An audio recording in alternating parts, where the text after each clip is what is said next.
हरिओम, ओम आनंदमय, ओम शांतिमय, ओम ज्ञानमय। आप सभी दर्शकों का हमारे चैनल पर स्वागत है। आज हम लोग बीएड थर्ड सेमेस्टर के अंतर्गत पिछड़े बालक या कम उपलब्धि बालक की विशेषताओं के विषय में अध्ययन करेंगे। हालांकि दोनों बालकों में थोड़ा अंतर है, लेकिन इनकी जो विशेषताएं हैं काफ़ी हद तक समान हैं।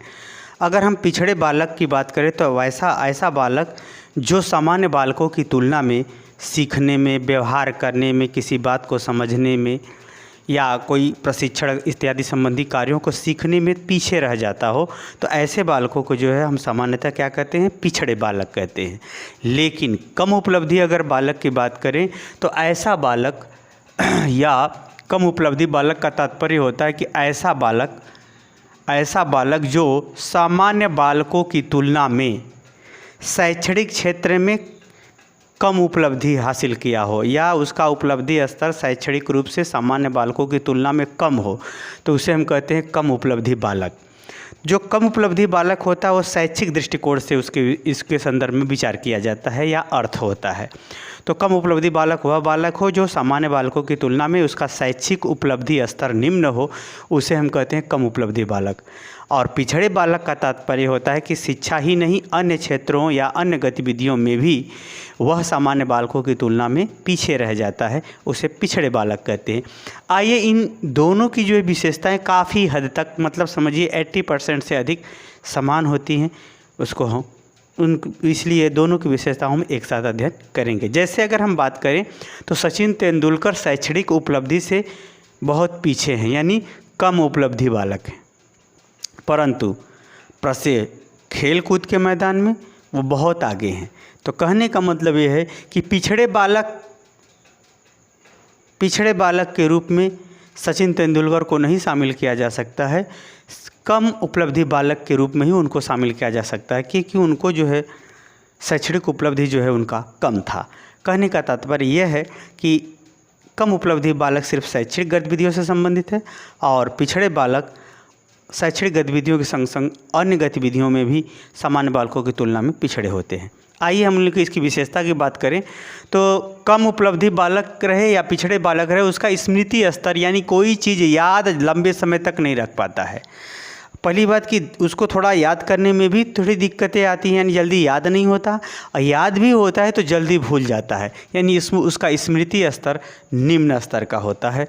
किसका? पिछड़े बालक हो या कम उपलब्धि स्तर बालक। पहली विशेषता तो यह है। दूसरी विशेषता है बुद्धि लब्धि, यानी बुद्धि लब्धि इनकी जो होती है, यह सामान्य बालकों की तुलना में इनकी बुद्धि लब्धि कम ही होती है। यानी जो IQ लेवल होता है वो 90 या 85 के लगभग होता है, यानी कुछ लोग 90 मानते हैं, कुछ लोग 85 मानते हैं। इससे क्या होता है, इसके तुलना में जो है इससे कम ही होता है, बुद्धि लब्धि इससे कम ही होता है।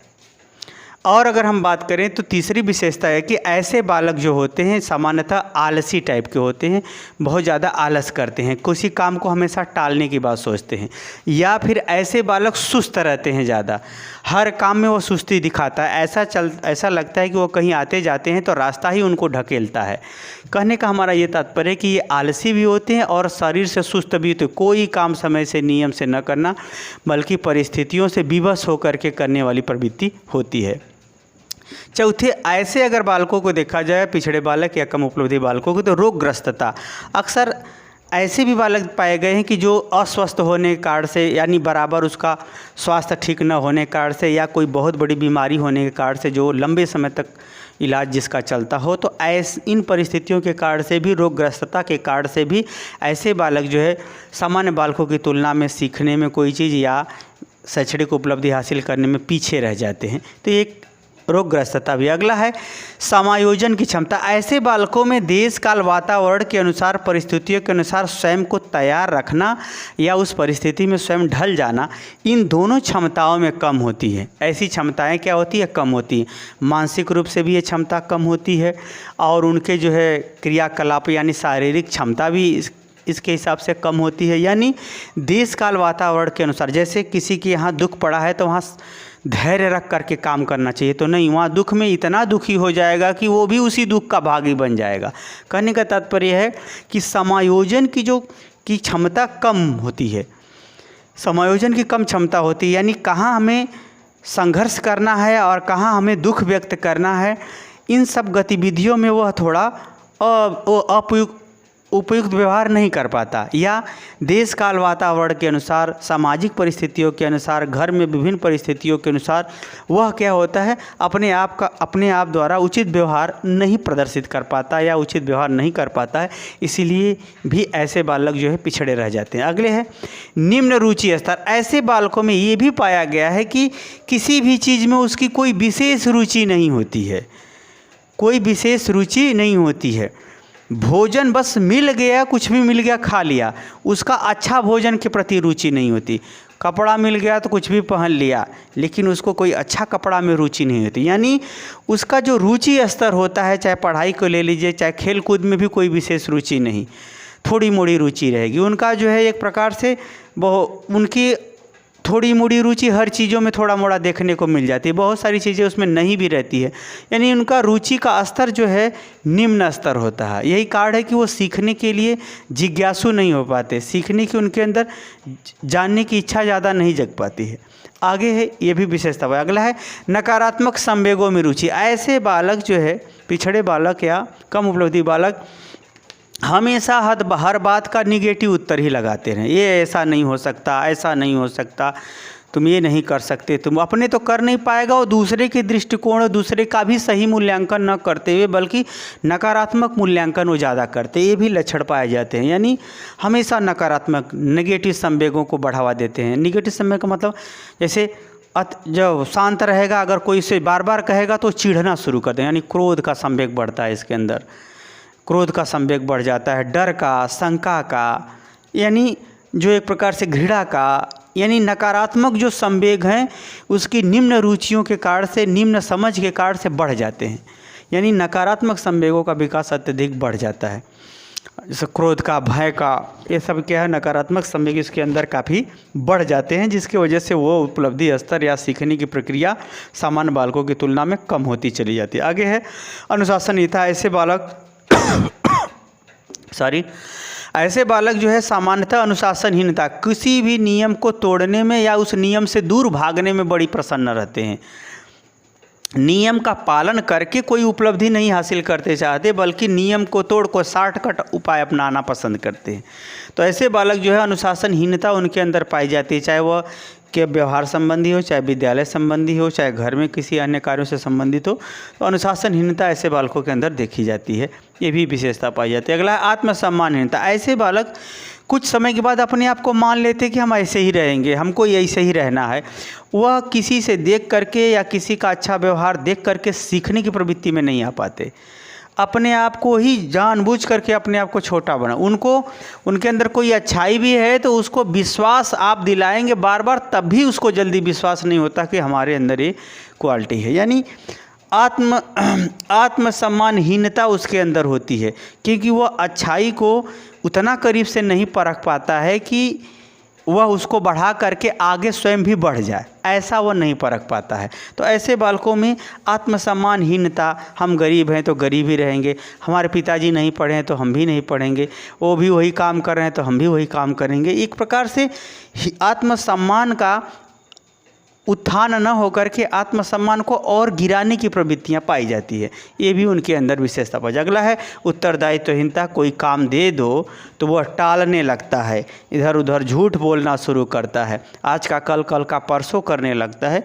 उत्तरदायित्वहीनता, जिम्मेदारी के साथ कोई कार्य नहीं करना चाहता है, जिम्मेदारी के साथ कोई दायित्व नहीं उठाना चाहता, यह भी इसकी विशेषता पाई जाती है। आगे अगर हम बात करें तो ऐसे बालकों में एक और मज़े की बात है, निद्रा और निंदा। बहुत ज़्यादा सोते हैं ऐसे बालक, सामान्यतः सोने में उनका विशेष रुचि होता है, ये भी देखा गया है। आगे निंदा, अगर दूसरे की आप चुगली करेंगे, दूसरे की कमी निकालेंगे तो उसको बड़ी आनंद आएगा। ये सब जो पिछड़े बालक हैं उसको हंसी आएगा, उसके मन की बात होगी, ये भी लक्षण देखा गया है। निद्रा यानी ज़्यादा सोता भी है ऐसे बालक, और निंदा ज़्यादा, वो दूसरे की आलोचना भी करते हैं, सुनने में उसको आनंद आता है। करता इसलिए नहीं है क्योंकि वो उसकी मानसिक स्तर उतनी विस्तृत और व्यापक नहीं है। जब आप कोई व्यंग्यात्मक बात बोलेंगे दूसरे के संदर्भ में तब ध्यान से सुनेगा, परंतु अब जो ऐसे बालकों के ये लक्षण पाए गए। अगला है मानसिक अस्वस्थता। ऐसे बालक जो है मानसिक रूप से भी विकृतियाँ उनके अंदर देखने को मिलती हैं, जैसे वे जो है दुखी होना, अत्यधिक दुखी रहते हैं, निराश रहते हैं, एक प्रकार से मनोग्रस्तता संबंधी रोग होता है। निराश रहते हैं, अप्रसन्न रहते हैं, छोटी छोटी बातों पे नाराज हो जाते हैं, समाज से दूर भागते हैं। यानी उसके अंदर निराशा, दुख, अप्रसन्नता, यह जो है उसकी मानसिक अवस्था की सहज प्रवृत्ति होती है या सहज रूप होता है या सहज व्यवहार देखने को मिलता है। ये भी इसके लक्षण मिलते हैं, यानी पिछड़े बालक और कम उपलब्धि बालकों के। अगला है दुर्बलता एवं क्रोध। ऐसे बालक सामान्यतः जो है, पिछड़े जो बालक होते हैं सामान्यतः शारीरिक रूप से दुर्बल होते हैं, अर्थात आयु के अनुसार उनका जो है शारीरिक विकास नहीं हो पाता या शरीर के जो वजन है उसके अनुसार, उस अवस्था के अनुसार नहीं हो पाता, जिसके कारण से जो है उनके अंदर शारीरिक दुर्बलता देखी जाती है। और यह शारीरिक दुर्बलता उनके धीरे धीरे नकारात्मक संवेग यानी क्रोध, भय, ईर्ष्या इत्यादि जो नकारात्मक समय, काम, सेक्स की संबंधी बातें इत्यादि को बढ़ा देती है, जिसके कारण से वो अपनी पढ़ाई से या अपने दायित्वों से उसका ध्यान हट जाता है या उसकी सामर्थ्य उतना नहीं रहती कि उस पर बार बार संघर्ष करके बना रहे। ये सब प्रवृत्तियाँ देखने को मिलती है, जिसके कारण से जो है वो पिछड़ जाता है, शैक्षणिक रूप से या जीवन के अन्य क्षेत्रों से भी वो पिछड़ा रहता है। अवसाद एवं निंदा। ऐसे बालक जो है डिप्रेशन की स्थिति में रहते हैं। डिप्रेशन उनके मन में हमेशा रहता है, हर चीज़ का जो है घटने की संबंधी बात या निराशा से जुड़ी हुई बातें ज़्यादा सोचते रहते हैं। और चिंता, उनके पास चिंतन की प्रवृत्ति नहीं होती, समस्या के समाधान की बात वो नहीं सोचते, समस्याओं को देख करके उसी में चक्कर काटते रहते हैं। समस्या का वास्तव में समाधान वही खोजता है जो समस्या के समाधान के लिए संघर्ष करता है। तो वह समस्या के समाधान के लिए तो संघर्ष करते नहीं, इसलिए समस्याओं के ही चिंता में वो ग्रसे रहते हैं। यानी गोले का कहाँ से प्रारंभ होता है, कहाँ अंत होता है पता नहीं चलता गेंद का। अब चारों तरफ घूम के आओगे तो कहीं अंतर नहीं मिलेगा। उसी तरह से ऐसे बालकों में अवसाद, डिप्रेशन के संग संग उसको चिंता बनी रहती है, चिंता वाली प्रवृत्ति वो उसके अंदर बनी रहती है कि अब कैसे इससे निकला जाए, कैसे निकला जाए। जितना वो चिंता करता है उसके 10% के मेहनत से वो काम कर सकता है, लेकिन उसका ये स्वाभाविक रूप से मानसिक अस्वस्थता के कारण से या दुर्बलता के कारण से या अन्य किन्हीं कारणों से जो है वह चिंता में ग्रसित रहता है, यानी उसी में घूमता रहता है। जब वो बात याद आएगी तब वो घूमता रहता है और डिप्रेशन में जाता रहता है और धीरे धीरे पढ़ाई से या अन्य पहलुओं से वह धीरे धीरे पीछे चला जाता है। यही सब लक्षण देखने को मिलते हैं पिछड़े बालक और कम उपलब्धि बालकों के अंतर्गत। ये सब लक्षण ज़्यादा देखने को मिलते हैं। लेकिन जो है कम उपलब्धि बालक में जो होता है, यह जो है शैक्षणिक रूप से ही पिछड़ा रहता है, अन्य पहलुओं में वो तेज हो सकता है, होते भी हैं। लेकिन जो पिछड़े बालक होते हैं ये सब जो है अन्य सभी पहलुओं या शैक्षणिक दृष्टिकोण से भी जो है बहुत पीछे चले जाते हैं। ये सब लक्षण देखने को मिलते हैं। तो मुझे उम्मीद है कि आप समझ गए होंगे कि पिछड़े बालकों की स्थिति क्या होती है, इनकी क्या विशेषता है। समझ गए तो कमेंट बॉक्स में जरूर बताइए। साथ ही मेरे चैनल को लाइक शेयर सब्सक्राइब कीजिए। हरिओम।